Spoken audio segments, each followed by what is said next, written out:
Everyone has a limit, and today on our space, we meet some serious button pushers. Up first, this cheater bit the hand that fed her and her kids. My girlfriend left me for someone else. Her and the new were taunting me, so I got even. My ex left me the day after I gave her $1,000 to pay bills. She told me she found someone else and left me, of course. I was devastated. Then, 3 days later, the knife went in deeper when I heard someone honking at me. I saw both of them in her car having a makeout session. He went to my fire station to flat my tires, but he was caught and ran off. Also, I was getting pics from unknown numbers of those two in bed. It was obvious they were trying to have fun with me and taunt me. Then I realized something. The car was under my name because I co-signed for it. Also, the majority of the things in her house, I bought a washer, dryer, hers and her kids' TVs, sofa, dinner tables, patio furniture, beds for her and the kids, etc. So with the exception of the kids' beds, I had a cop friend come with me to her house and I took it all back, and she was livid about it, and she actually ordered the cop to arrest me, but he told her to stay out of the way. Then the repo man came and took her car because I volunteered to have it repoed. My credit is messed up anyway. To add to this, her new boyfriend doesn't own a car. She was screaming, making a scene outside when I left. Petty, I know, but when you giveth, you can also taketh. Whoa, this is chaotic. She left you without any signs? Someone like this would have definitely left some breadcrumbs. And as for your revenge, she had it coming. She was making out with the guy she cheated on you with in the vehicle that you owned. Ouch. On top of that, she cheated on the guy who literally provided for her and her children. Wow, that's a new low. What do you make of this chaos? Next up, nothing's quite as competent as a 19-year-old. Or should we say, naive. Am I the a-hole for reverse revenge cheating? I, 25 female, am telling this story as it occurred at the ripe age of 19. I had a dream about it recently, and it's got me thinking about it again. So here it is. When I was 19, I got my first boyfriend, and boy was I head over heels for this man. I felt I truly loved him and wanted to be with him for the rest of my life. I was 19. He, 18 male, was your average run-of-the-mill blonde-haired, blue-eyed douchebag, but he was hot and sleeping with him was the best I'd ever had at that point. We dated for about 6 months or so. During that time, he cheated on me with a total of 5 girls and 1 guy who was previously my best friend in high school. I mean, he did me so dirty. I spent $200 on Valentine's Day gifts for him one year. He turned around and re-gifted them to one of the girls he was cheating on me with. He assigned each girl a fake guy name and would ask me to drop him off at their houses regularly, unbeknownst to me, of course. It reached a point that he would take my car to go see them while I worked or slept. Eventually I found out, but ultimately took him back every time because I was genuinely hooked on him, no matter how badly he treated me. I wouldn't admit the true reason to myself until years later, but the reason why, in short, it was very, very big. This all came to light one beautiful summer's day. My 18 female best friend attended a birthday party from her 2 male nephew at a relative's home. I received a Snapchat photo of my boyfriend walking in with a new 18 female girl on his arm, who was also related to the 2 male birthday boy.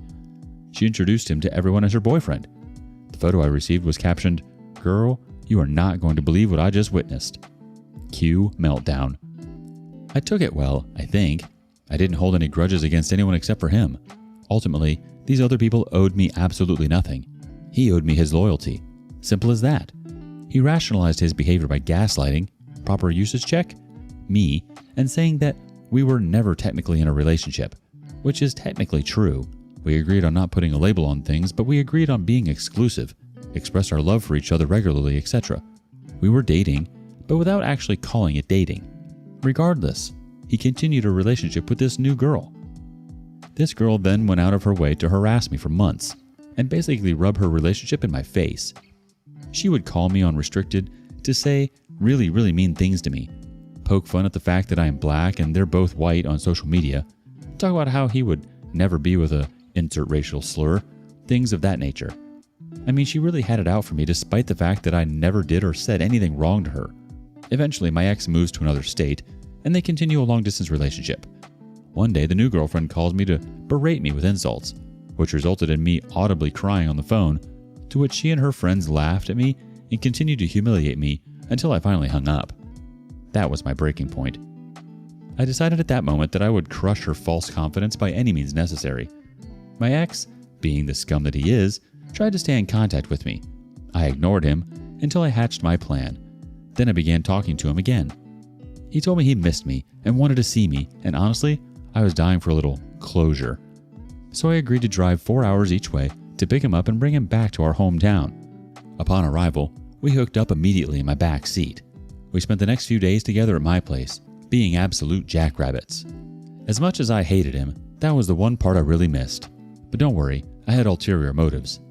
On the second to last day he was there, he asked me to take him to his girlfriend's house.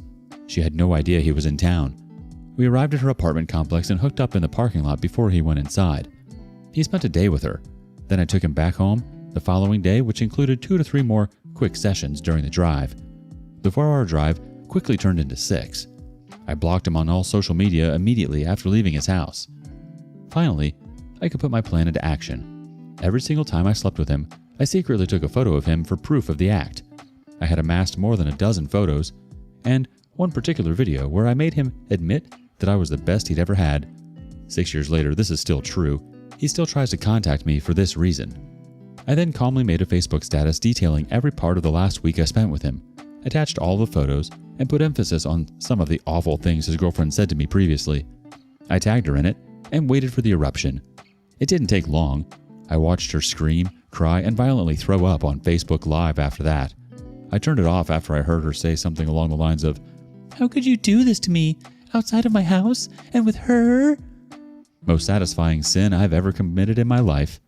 Looking back on it, I can't say I regret getting my lick back, but I would have changed the way I went about getting it back.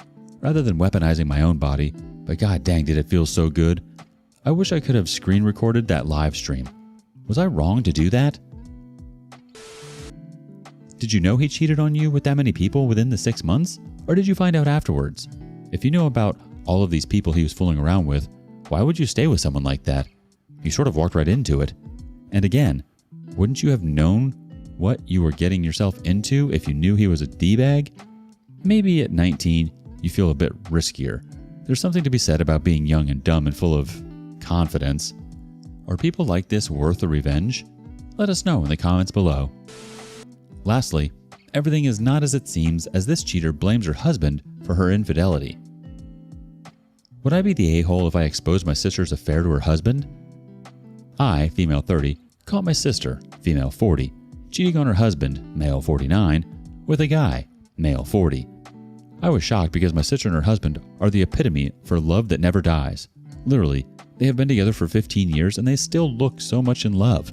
The way they treat each other, I felt anger and despair because I love brother-in-law as a big brother, and he has been there for my sister when she has been her worst mentally.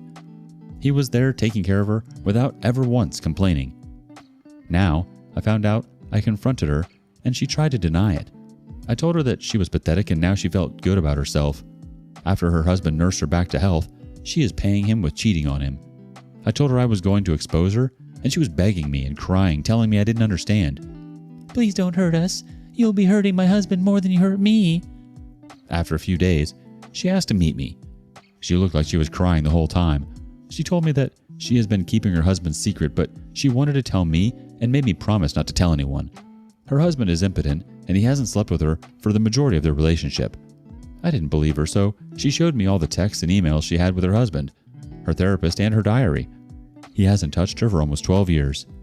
Her depression was because of it, and her back to health was because of this new guy. She said that since she started sleeping with him, she has been happier, and by extension, her marriage and husband have been happier. I asked her why she doesn't just tell her husband. She said that she couldn't because she loves him and she couldn't hurt him. She's afraid he would be so lonely without her because he always said he had no one else in this world and he would die without her. "Don't you see that we're all happy?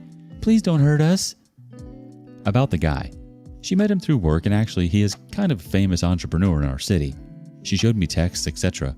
He is also married, but he has 3 children. He has the same problem with his sexless marriage. Yesterday she asked me to meet her. She was with him. The audacity. She looked totally broken and he looked smug and angry and he didn't even want to look at me.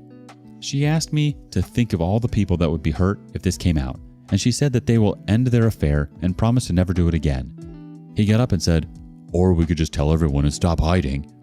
She got angry and told him to shut up. I don't know what to do. She said that she kept her husband's secret because he is embarrassed and is very possessive and jealous.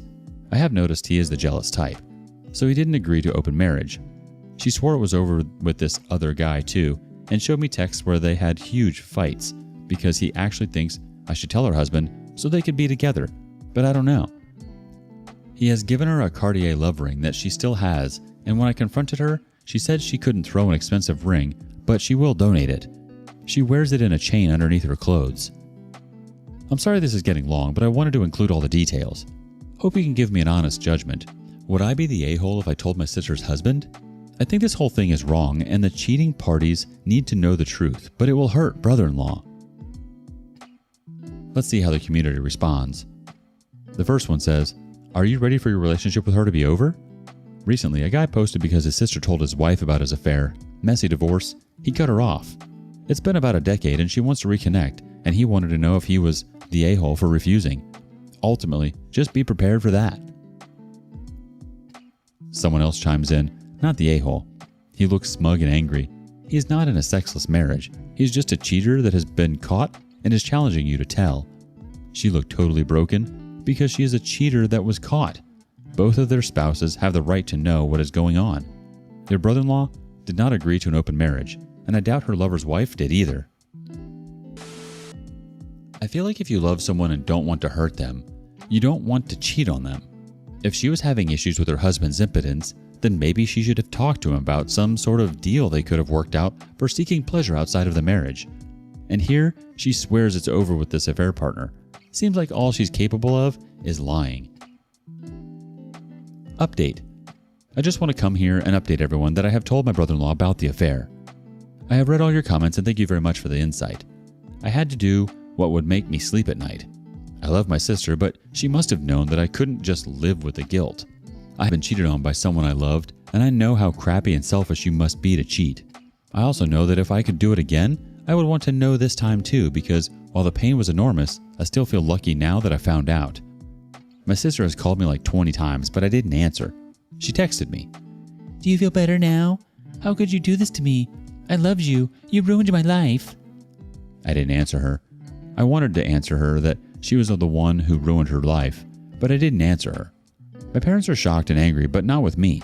Brother-in-law called and told them everything, and he talked about plans that maybe my sister and he will move back to his hometown. He is devastated and broken. I hope they can move on from this together or separately. It doesn't matter. But that they move on and find real happiness and not at the cost of other people like it is now. People who cheat can never take responsibility for what they did. It's always someone else's fault. The husband is impotent. The sister ruined her life. Always someone else's problem, never hers. I'm sorry that responsibility fell on your shoulders, OP. That's not a very cool place to be. Update. Still getting a lot of messages about an update about my sister and her situation. I thank you for being sympathetic and worried about my sister. I might have painted my brother-in-law to be abusive to my sister, and I regret that. I just wanted to be as transparent as I could because they're not here to tell their side of the story, so I was trying to do my best to take in my sister's and her husband's point of view. They are fine. My brother-in-law is very hurt and destroyed, but he assured me that he wasn't angry with me and that I did the right thing. Truth hurts sometimes is what he said. He's planning on taking a break from his work and maybe go back home for a while. My sister is fine and not hurt. She doesn't talk to me and I get that, but she's not harmed in any way, more than her heart. But let's face it, it was of her own doing. And I think she knows that because that's what she told my parents. Her husband had suggested that they moved back to his hometown because I don't think he can trust her staying in the same city as her lover. And as he said, he can't follow and spy on her all his life. But he is willing to forgive her because he loves her. My parents are very angry with my sister. They're not angry with me, however. The only thing they thought I could have done right, or the only thing they thought I could have done right differently, is that I should have told them before I told my brother-in-law, because then they could have their own way to make my sister admit what she's done to her husband, and at least it would have come from her. As for her lover, I don't know, he's married as I said in my previous post. I don't have the details, but I know that my brother-in-law has texted him and told him to keep away from his wife. I have been on both his and his wife's Instagram accounts, and it seems like the wife knows now. I don't know if she will take him back or not the way he acted. The way he acted on our meeting, he didn't seem to care either way. Boy, I hope he doesn't have a prenup and she takes him for all he's got. That's all I have for today. I want to be making these frequent updates. If anything of significance happens, we'll be updating in the future, but right now, I'm logging off. Thank you for listening, and thank you all who support me. I know what I did wasn't the nicest or the kindest to my most beloved sister, but I had to do what I believe to be right, and you don't have to do it with me. Peace and love. Shocking how he's willing to stay with her because he loves her despite all she did to him. And interesting how your parents wanted to know first. I'm not sure it would have made a difference. Or maybe your parents would have talked your sister into cutting out the affair partner without actually confessing to her husband what she did. She'd still be living a lie. You're a good sister, OP. She should be lucky to have someone like you in her life. And if she was having problems, she should have come to talk to you instead of making the decision to be unfaithful. What do you think? Would you have told your brother-in-law? What would you have done differently?